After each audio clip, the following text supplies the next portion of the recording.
Seperti misalnya api itu biasanya apa? Membakar. Tapi subhanallah, ini mukjizat yang Allah tunjukkan kepada Nabi Ibrahim alaihissalam. Api nggak bisa membakar Nabi Ibrahim. Wa fawqa taqatihim, dikatakan sebagai perkara yang di luar kebiasaan, karena ini di atas kemampuan manusia. Bukan dalam lingkup kemampuan dimiliki oleh manusia, tapi dia berada di luar itu semuanya, di atas itu semuanya. Ada orang yang baca Quran, ketika baca Quran itu keluar rasa manis dari lidahnya, hingga terus dia merasa lezat baca ayat-ayat Allah, keluar rasa manis dari mulutnya, dari lidahnya itu. Sampai dia kalau di bulan Ramadan nggak berani baca di siang hari, bacanya malam hari, karena takut batal puasanya. Karena apa? Dia merasakan terus manis dari lidahnya. Setiap dia menelan, ludahnya itu terasa manis.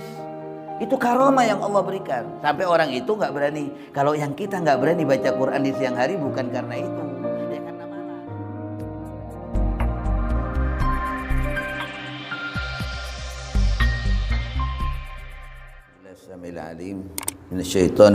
Bismillahirrahmanirrahim. Assalamualaikum warahmatullahi wabarakatuh. Alhamdulillahi rabbil alamin. Wa bihi nasta'in ala umuri dunya waddin. Asyhadu an la ilaha illallah wahdahu la syarika lah, wa asyhadu anna Muhammadan abduhu wa rasuluh. Allahumma shalli wa sallim ala nabiyyina wa habibina wa syafi'ina Muhammadin sallallahu alaihi wasallam wa ala alihi wa sahabatihi wa man tabi'a hudah ila yaumiddin, amma ba'd. Ya Rabbi shrah li sadri wa yassir li amri wahlul 'uqdatam min lisani yafqahu qawli. Subhanak la ilma lana illa ma 'allamtana innaka antal alimul hakim wa tub 'alaina innaka antat tawwabur rahim. Ma'asyiral muslimin, jamaah subuh Masjid Pesantren yang dirahmati Allah. Tidak bosan-bosannya dan tanpa ada rasa jemu dalam diri kita untuk kita selalu memanjatkan puji dan syukur kita dari hati yang dalam kehadirat Allah, Sang Pemberi kenikmatan yang selalu memberikan perhatiannya kepada kita hambanya, selalu memberikan nutrisi kepada kita, akal kita, rohani kita, agar kita selalu bisa nyambung dengan Allah Subhanahu wa ta'ala dengan taqarrubat, dengan perbuatan-perbuatan dan perkataan-perkataan yang dapat mendekatkan diri kita kepada Allah Subhanahu wa ta'ala. Majelis ilmu, salat berjamaah dan lain sebagainya yang Allah Subhanahu wa ta'ala berikan kesempatan kepada kita di dunia ini untuk kita bisa mendekatkan diri kita kepadanya. Mudah-mudahan Allah Subhanahu wa ta'ala selalu memberikan pertolongannya kepada kita, memberikan bantuannya kepada kita sekalian, memberikan taufik dan hidayahnya sampai kita mendapati titik terakhir dari kehidupan kita di dunia dan berpindah pada kehidupan akhirat, mendapatkan terus hidayah Allah Subhanahu wa ta'ala. Amin ya rabbal alamin. Salawat dan salam kepada junjungan kita Nabi Muhammad sallallahu alaihi wasallam, pada keluarga beliau, sahabatnya dan seluruh pengikutnya sampai akhir zaman. Kita masuk pada pembahasan berikutnya, yaitu al-mu'jizah, ya, tentang mukjizat. Salah satu pembuktian akan kebenaran kenabian dari semua rasul, ya, yaitu Allah Subhanahu wa taala mendukung mereka dengan adanya mukjizat. Allah mendukung mereka dengan adanya mukjizat. Di mana mukjizat itu nggak bisa dilakukan oleh manusia. Termasuk oleh Nabi sendiri, nggak bisa mendatangkan mukjizat itu dari dirinya sendiri, melainkan adalah datang dari Allah Subhanahu wa taala untuk membuktikan kebenaran apa yang dibawanya, untuk membuktikan kebenaran Rasul tersebut bahwa dia adalah utusan Allah Subhanahu wa taala. Definisi mukjizat itu dikatakan bahwa mukjizat amrun, suatu perkara khariqun lil adah, yang di luar batas-batas kebiasaan. Amrun khariqun lil adah, artinya dia tidak lagi dalam konteks kebiasaan yang yang terkait dengan sebab-sebab yang biasa dilakukan, yang terjadi pada manusia. Enggak. Seperti misalnya api itu biasanya apa? Membakar. Tapi subhanallah, ini mukjizat yang Allah tunjukkan kepada Nabi Ibrahim alaihissalam. Api nggak bisa membakar Nabi Ibrahim.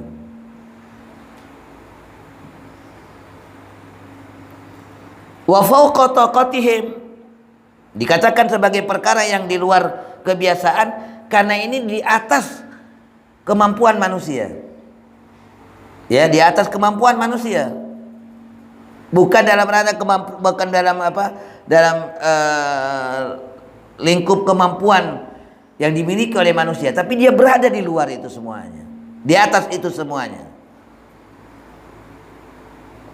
Baik secara perorangan atau secara berkelompok, di atas kemampuan manusia, baik akan dilakukan oleh perorangan atau secara bersama-sama. Sehingga mukjizat-mukjizat yang Allah Ta'ala berikan kepada Nabi itu tidak bisa ditandingi, baik oleh perorangan maupun oleh manusia yang oleh orang yang banyak, itu nggak bisa ditandingi. Mukjizat yang mana saja. Tongkatnya Nabi Musa alaihissalam yang bisa membelah lautan, siapa yang bisa meniru? Adakah manusia yang bisa meniru? Nggak ada.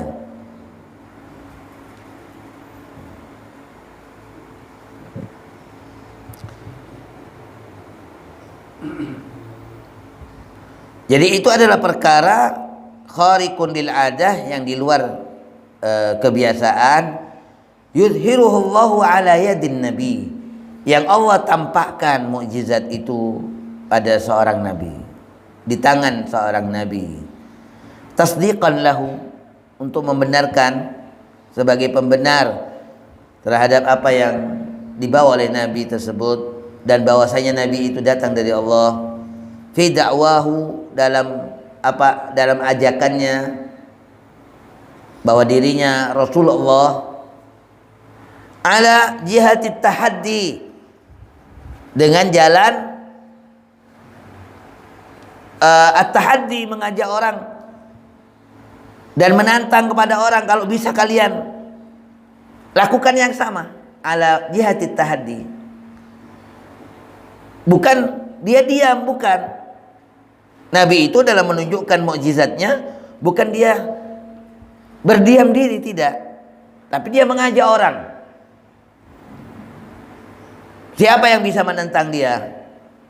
Siapa yang bisa menirunya? Adakah yang bisa mendatangkan yang sama? Begitu. Ala jihati tahaddi.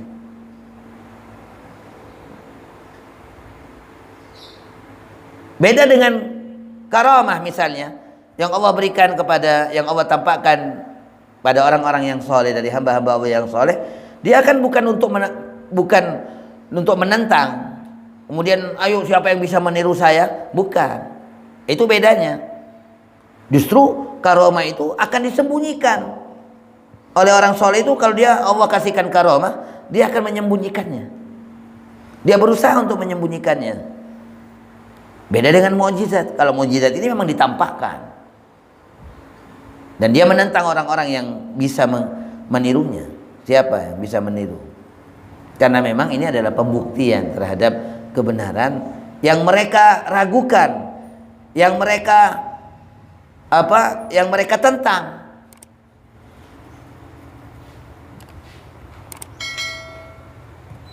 Nah, itu definisi mukjizat.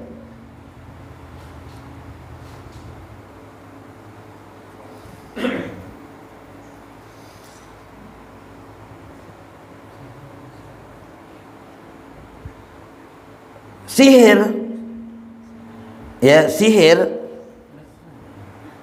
itu masih bisa dipelajari. Nah, artinya bahwa dia nggak masuk dalam kategori amrun khariqun lil adah, perkara yang di luar batas, perkara di luar kemampuan, perkara di luar kebiasaan, nggak masuk sihir itu. Kenapa? Karena sihir masih bisa dipelajari. Tapi mukjizat nggak bisa dipelajari. Tetapi Allah Subhanahu wa taala melarang kita untuk mempelajarinya. Ya kan? Ilmunya ada, tetapi dilarang untuk kita mempelajarinya.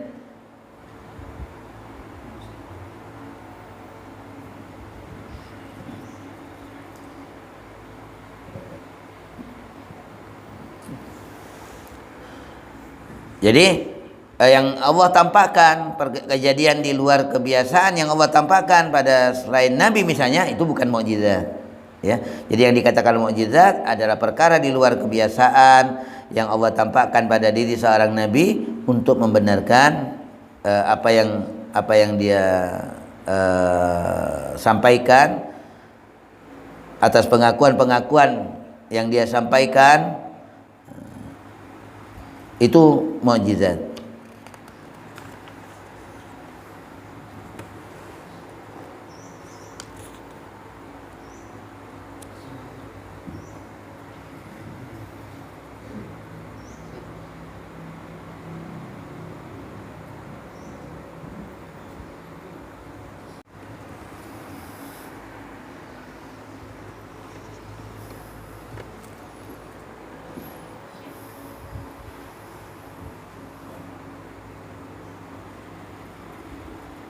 Jadi kalau kita perhatikan ya perbedaan antara mukjizat dengan karamah. Tadi sudah jelas bahwa kalau mukjizat itu yang Allah tampakkan pada seorang nabi, sedangkan karamah itu kepada orang-orang soleh dari hamba-hamba Allah Subhanahu wa taala yang soleh. Tetapi kan ada sedikit kemiripan gitu ya, antara mukjizat dan karamah itu. Kenapa?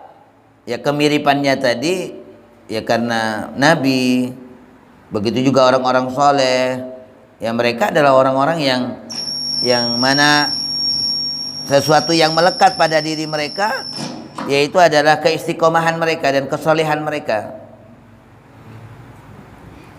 Nah, adapun perbedaannya tentu sangat banyak, ya perbedaan antara mukjizat dengan karamah itu. Yang pertama, bahwa orang yang diberi mukjizat adalah nabi yang mendapatkan wahyu dari Allah Subhanahu wa taala. Seorang nabi yang didukung, yang dikuatkan oleh Allah dengan wahyu. Sedangkan karamah, dia adalah pengikut seorang nabi. Ya, pengikut nabi yang membenarkan nabi, bukan nabi dia. Nah, tapi kalau mukjizat, dia adalah seorang nabi yang mendapatkan wahyu Allah. Sedangkan karamah itu adalah orang yang diberi karamah adalah orang yang soleh yang menjadi pengikut Nabi. Itu yang pertama. Yang kedua, mukjizat itu adalah bukti kenabian. Ya, mukjizat. Sedangkan karamah adalah satu macam dari kemukjizatan. Bukan merupakan bukti kenabian.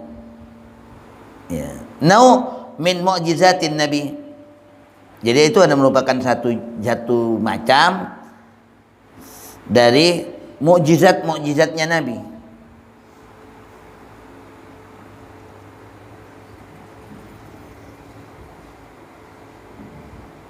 Karena apa?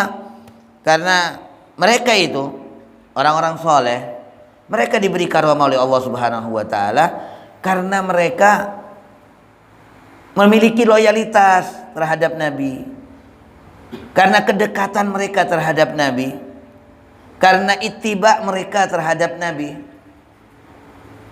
Mereka menjadi pengikut Rasulullah SAW yang luar biasa. Makanya sebagai kemuliaan dari Allah, merupakan buah dari kesolihan mereka dan ittiba mereka terhadap Nabi, Allah berikan karamah yang merupakan satu macam, ya, merupakan bagian kecil dari mukjizat yang Allah berikan kepada para nabi. Allah nggak kasih mukjizatnya, enggak, sebagaimana Allah berikan kepada nabinya, tapi Allah berikan percikan dari mukjizat itu. Itu karamah karena kesolihan mereka.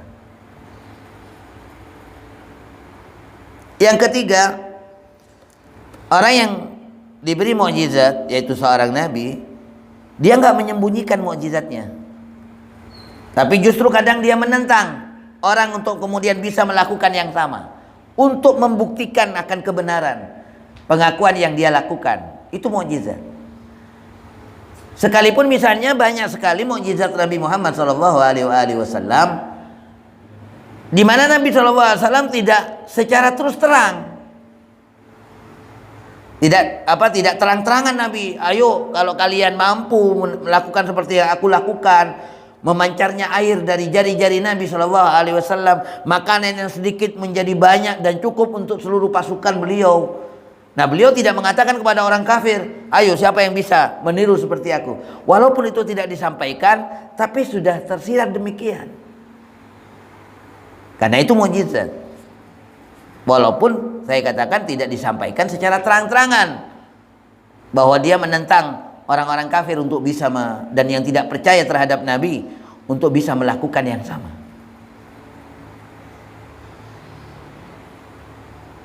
Terbelahnya bulan, iqtarabatis sa'atu wansyaqqal qamar, kata Allah Ta'ala, kiamat sudah dekat dan bulan telah terbelah. Nah, itu kan mukjizatnya Rasulullah SAW, bisa membelah bulan. Dan itu pembuktian, itu dukungan Allah Subhanahu wa taala kepada Nabi untuk membuktikan kebenaran pengakuan beliau bahwa beliau datang dari Allah dan apa yang beliau bawa adalah dari Allah Subhanahu wa taala.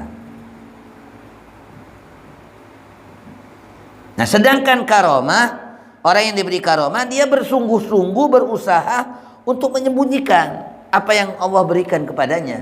Tapi ada yang kemudian tanpa mereka sengaja Allah tunjukkan karamahnya. Ya. Kalau mereka sendiri sebenarnya ingin menyembunyikannya karena dia takut. Uwais Al-Qarni, seorang yang diterima oleh Allah doanya, setiap berdoa pasti diterima sama Allah doanya. Dia sembunyikan. Ya, dia sembunyikan. Nggak mau diketahui oleh orang. Bukan pasang papang nama, bukan. Ya, ayo, saya ini orang yang enggak ada. Orang yang punya karamah kemudian pasang papan nama, nggak ada. Dia menyembunyikannya. Itu bedanya mukjizat dengan karamah.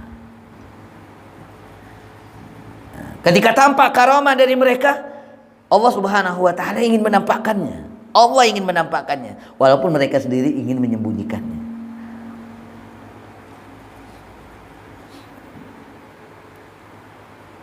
Ada seorang sahabat yang kalau baca Al-Quran itu di malam hari turun lampu dari langit meneranginya. Itu karamah yang Allah berikan. Ya.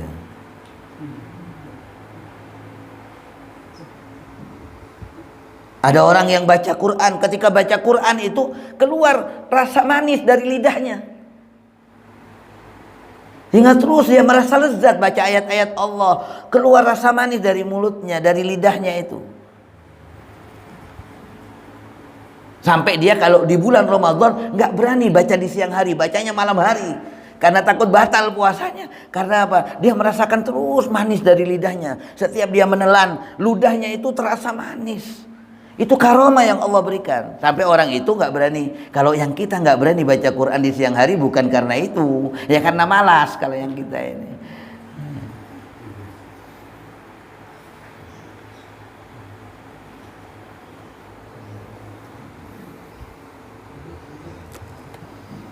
Yang keempat, orang yang diberi mukjizat yaitu seorang nabi, dia adalah seorang yang maksum. Nah, ini bedanya. Ya, sahibul mukjizah, orang yang diberi mukjizat itu maksum dia. Maksum dari kemaksiatan. Nah, sedangkan sahibul karamah, orang yang diberi karamah, dia bukan orang yang maksum. Ya.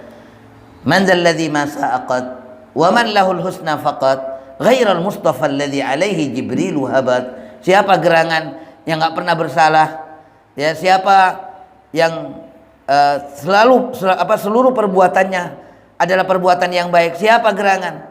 Ghairal Mustafa, selain Nabi Muhammad SAW yang didatangi oleh malaikat Jibril yang mendapatkan wahyu dari Allah Subhanahu wa taala. Ya, yang maksum itu adalah Nabi. Wallahu a'lam bishawab. Masih banyak pembahasan tentang mukjizat ini, di mana kita wajib ya mengimani, setiap orang mukmin wajib mengimani terhadap mukjizat yang Allah Subhanahu wa taala berikan kepada semua para nabi secara umum. Kita wajib mengimaninya ya, karena Al-Qur'an yang mulia telah mengabarkan kepada kita sekalian tentang adanya mukjizat yang Allah tampakkan pada tangan-tangan para nabinya. Mudah-mudahan jamaah sekalian yang dirahmati Allah, ilmu yang Allah berikan pada kita menjadi ilmu yang bermanfaat, dan Allah taala berikan jiwa kita jiwa yang baik, bukan jiwa yang enggak pernah kenyang ya. Kita selalu menjadi jiwa-jiwa hati-hati yang khusyuk ya, dan takut kepada Allah Subhanahu wa taala. Amin ya rabbal alamin. Akhirul kalam. Assalamualaikum warahmatullahi wabarakatuh.